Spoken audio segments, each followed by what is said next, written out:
Greenville woman accused of dumping her newborn in the trash in 2014 went before a judge today. The lawyer for Sharon Ferguson claims she isn't mentally competent to stand trial. During a hearing, that judge heard from 3 psychiatrists and now has 2 weeks to make a ruling. Our Addie Hampton was in the courtroom today and has covered the story since it broke in 2014. So Addie, her family says that they've wanted this hearing for a very long time now. Yeah, they really have, Diane. Today I talked to Ferguson's aunt, her sister, as well as the family spokesperson. They have been an advocate that Ferguson doesn't belong in jail for some time now. Instead, they believe she belongs in the care of doctors and family members. Meanwhile, the state says they found her to be competent to stand trial. Now it's all in the hands of a judge.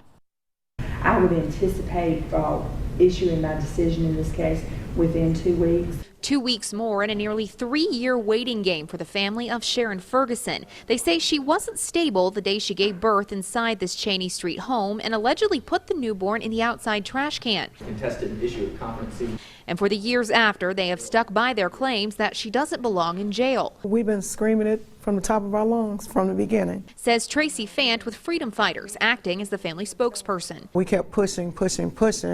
You know, finally something is happening. Friday's hearing centered on the testimony of 3 psychologists that have evaluated Ferguson since her arrest. For the defense, Dr. David Price, who testified her IQ test came back in the 60s. I don't think she's competent to testify in a stand trial, and I don't think she was competent when she waived her Miranda rights.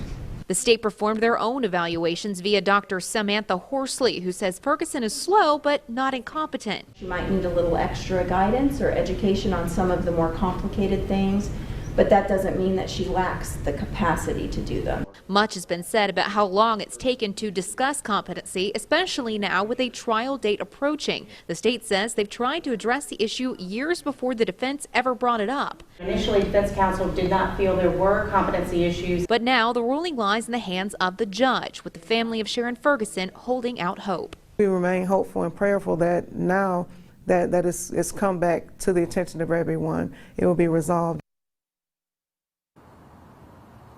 We reached out to the solicitor's office today, who told me that they couldn't make a formal comment on this, considering that it's so close to the trial date. Meanwhile, we should also mention that the child of Ferguson was adopted by Ferguson's family. They tell us he is nearly 3 and he is doing well tonight. I'm reporting live tonight in Greenville. Addie Hampton, 7 News.